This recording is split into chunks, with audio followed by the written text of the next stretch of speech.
2017년 올해는 종교개혁이 일어난 지 500주년이 되는 해입니다.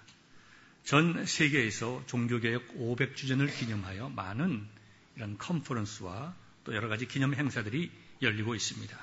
저희 교회도 이번 주와 다음 주 2주에 걸쳐 종교개혁을 기념하고 하나님의 말씀을 선포하려고 합니다.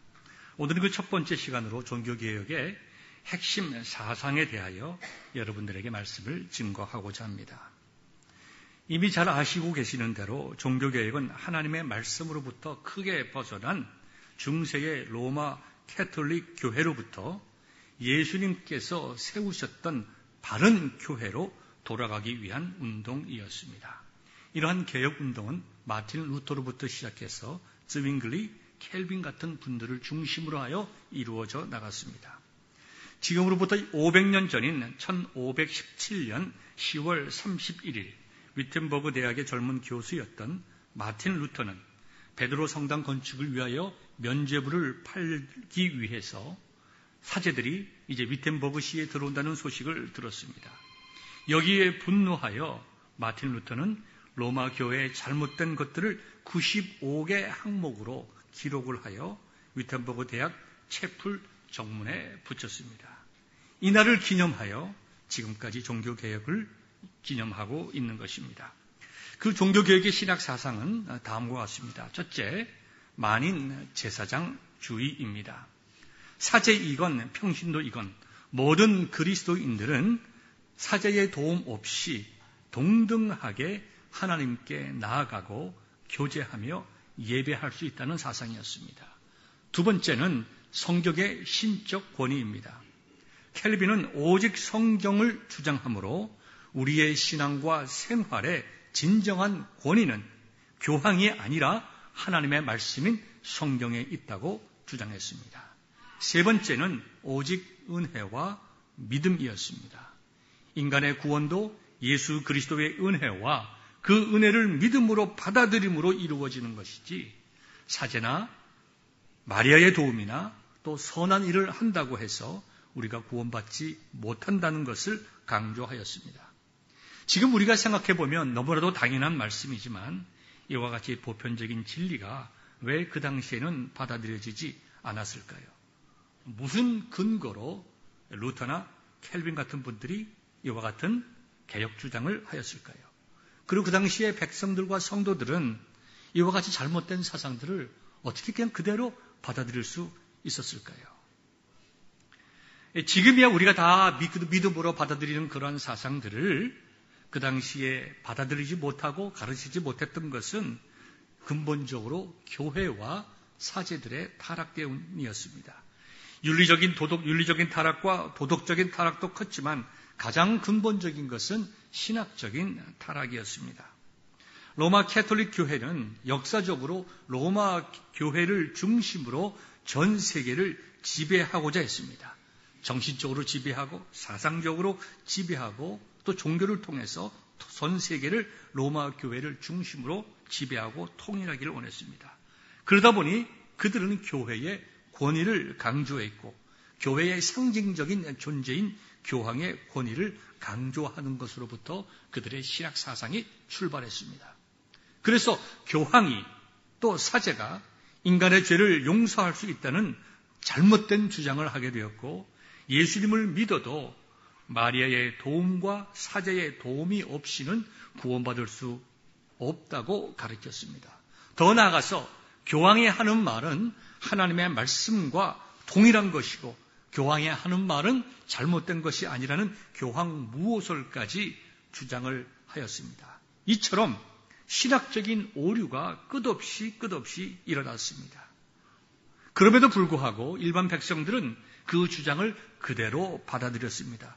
왜냐하면 그들은 교회의 주장을 판단하고 바르게 생각할 만큼 지식과 기준이 없었기 때문입니다. 자신이 구원이 어떻게 이루어지는지 알지 못했습니다. 어떻게 구원에 이르는지, 하나님을 어떻게 믿어야 되는지 그들은 잘 알 수가 없었습니다. 왜냐하면 하나님의 말씀을 기록한 성경이 그들에게 없었습니다. 성경을 읽는 것조차 금지되어 있었습니다. 당시의 성경은 일반 백성들이 알지 못하는 라틴어로 쓰여져 있었습니다. 그나마 기록한 하나님의 말씀을 잘못 해석할 가능성이 있다고 해서 성경 읽는 것을 철저하게 금지를 시켰습니다. 그냥 성도들은, 일반 백성들은 사제가 읽어주는 성경을 듣고 사제가 풀어 설명해 주는 것만을 통해서 하나님의 말씀을 들을 수가 있었습니다. 그러다 보니 일반 백성들의 신앙은 오직 사제와 교회의 가르침에 종속될 수밖에 없었습니다. 교회와 사제가 잘못된 것을 가르쳐도 그것이 진리인 줄 알았고, 특별히 자신들의 구원의 문제가 사제에게 달려 있었기 때문에 교회나 사제에 대항한다는 것은 상상조차 할 수 없는 일이었습니다. 로마 가톨릭 교회는 세상을 지배하기 위하여 사람들로 하여금 하나님을 섬기는 것이 곧 로마 교회와 사제를 섬기는 것과 같은 것이라고 가르쳤습니다. 그래서 일반 성도들은 보이지 않는 하나님을 두려워하기보다는 보이는 로마 교회의 교황을 더 두려워했습니다. 백성들 입장에서 보면 보이지 않는 하나님을 섬긴다는 추상적인 신앙보다 눈에 보이는 마리아 신상을 섬기고, 보이지 않는 하나님을 사랑하기보다 보이는 외형적인 교회와 사제들을 사랑했으며, 보이지 않는 하나님을 사랑하기보다 당장 만지고 느껴질 수 있는, 경험될 수 있는 선행을 행함으로 그들이 구원을 받았다는 구체적인 느낌을 가질 수 있었던 것입니다.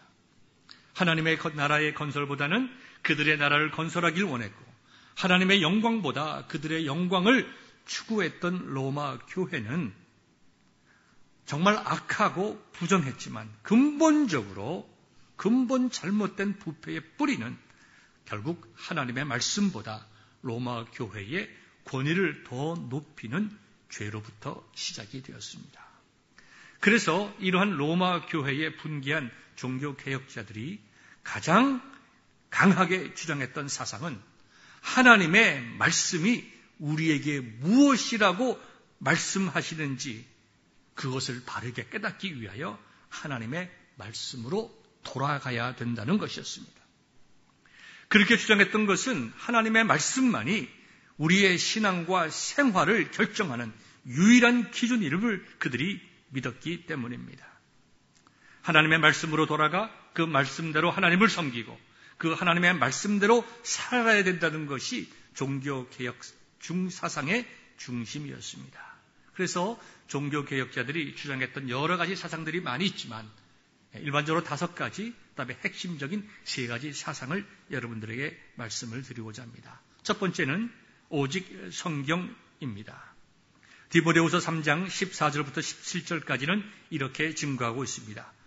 너는 배우고 확신한 일에 거하라. 내가 네게서 배운 것을 알며 또 내가 어려서부터 성경을 알았나니 성경은 능히 너로 하여금 그리스도 예수 안에 있는 믿음으로 말미암아 구원에 이르는 지혜가 있게 하느니라. 모든 성경은 하나님의 감동으로 된 것으로 교훈과 책망과 바르게 함과 의로 교육하기에 유익하니 이는 하나님의 사람으로 온전케 하며 모든 선한 일을 행하기에 온전케 하려 함이니라. 이 말씀은 성경만이 하나님의 말씀으로서 신적 권위가 있다는 것입니다. 그러므로 우리는 이렇게 믿습니다. 하나님의 말씀, 즉 성경만이 우리의 신앙과 생활의 최종적인 기준이다. 종교개혁자들은 이러한 것을 모든 사람들이 알게 하기 위해서 백성들로 하여금 성경을 읽게 하기를 원했습니다. 그래서 최우선적으로 했던 것은 일반 백성들이 성경을 읽을 수 있도록 마틴 루터는 라틴어 성경을 독일어 성경으로 번역했습니다.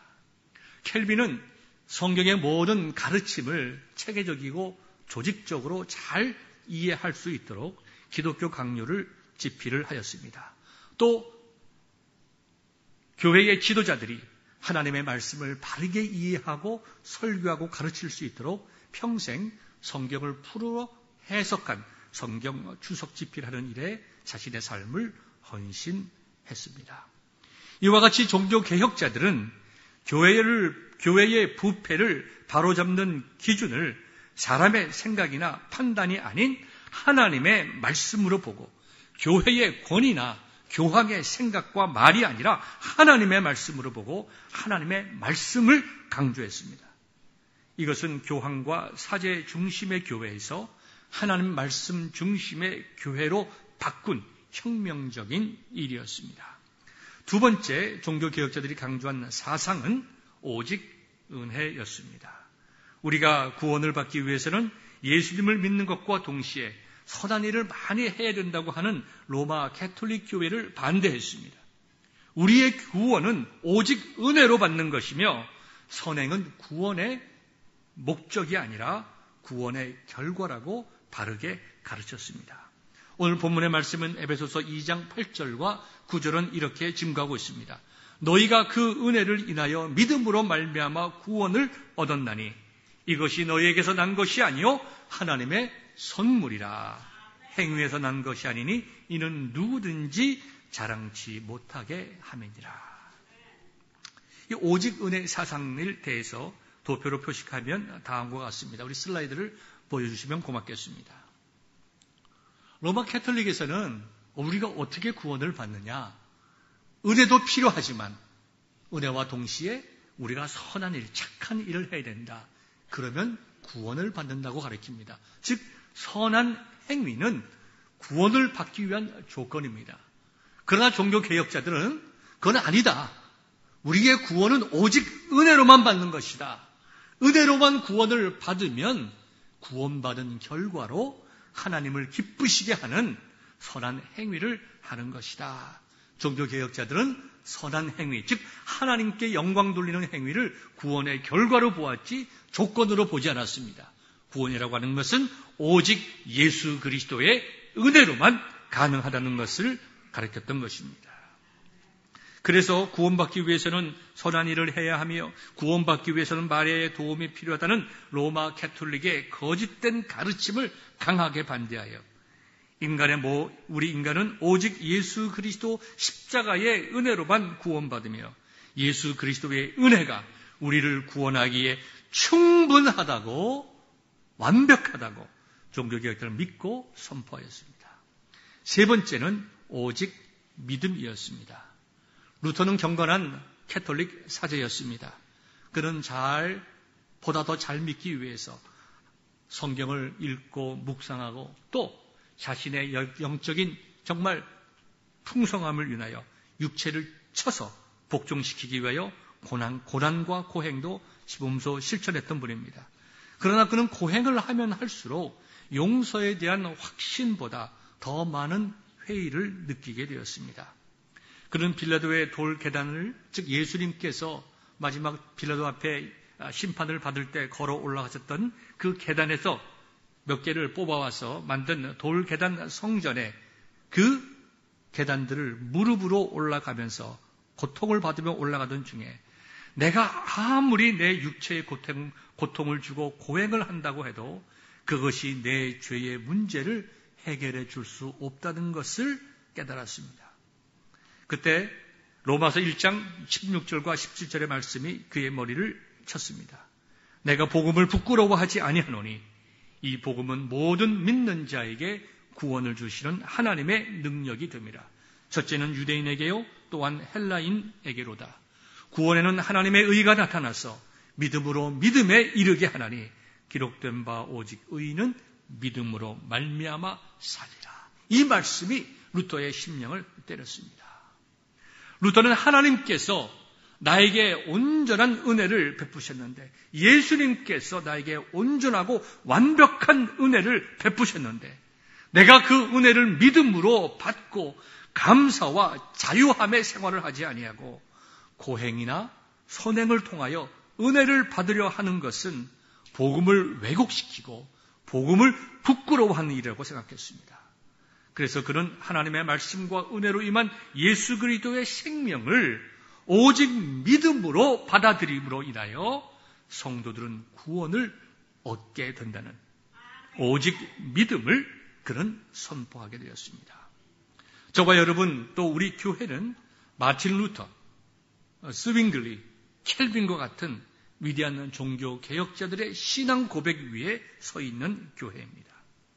이들 종교 개혁자들의 신앙 전통을 위에서 말씀드린 세 가지와 함께 두 가지를 더 한다고 하면 이 다섯 가지가 저와 여러분들이 강하게 붙잡고 이 진리를 위해 싸워야 될 저와 여러분들 우리 교회의 신앙 고백이 되는 것입니다. 첫 번째는 오직 성적입니다. 하나님의 말씀은 영감으로 기록된 것으로서 정확하고 모호하며 우리의 신앙과 생활의 유일한 법칙임을 믿는 고백입니다. 두 번째는 오직 예수입니다. 우리 인간들은 스스로 우리 자신들을 구원할 수 없지만 예수님께서는 우리에게 은혜를 베푸시고 오직 예수 그리스도만이 우리를 구원하실 수 있는 분임을 믿는다는 고백입니다. 세 번째는 오직 은혜입니다. 우리 인간의 구원이라고 하는 것은 선행이 아니라 하나님의 선물인 예수 그리스도의 은혜로만 가능한 것을 믿는 것입니다. 네 번째는 오직 믿음입니다. 우리 인간은 베푸신 은혜를 믿음으로 받아들임으로 의롭게 되고 하나님의 자녀가 된다는 것입니다. 다섯 번째는 하나님께만 영광입니다.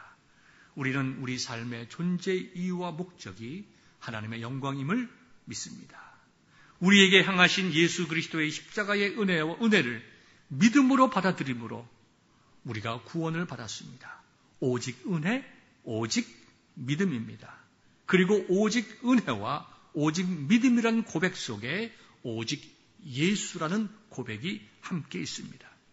그리고 우리의 삶의 기준은 하나님의 말씀, 오직 성경입니다. 하나님께서 저와 여러분들을 차별 없이 불렀으니 목사이건 아니건 모든 그리스도인들은 하나님의 영광을 위하여 살아야 합니다. 이것이 500년 전에 종교개혁자들이 주장했던 사상이고 오늘날 저와 여러분과 우리 교회가 믿고 생명을 걸고 고백하는 신앙의 고백이고 대를 이어가며 우리 자손들에게 증거해야 될 신앙의 고백입니다. 이러한 종교개혁 사상이 우리가 신앙 고백을 함으로 우리의 삶을 통하여 믿음으로 행하여지고 증거되고 자손들에게 증거하는 좋은 성도들 또 바른 교회 믿음의 성도들 될 수 있기를 주의 이름으로 축원합니다.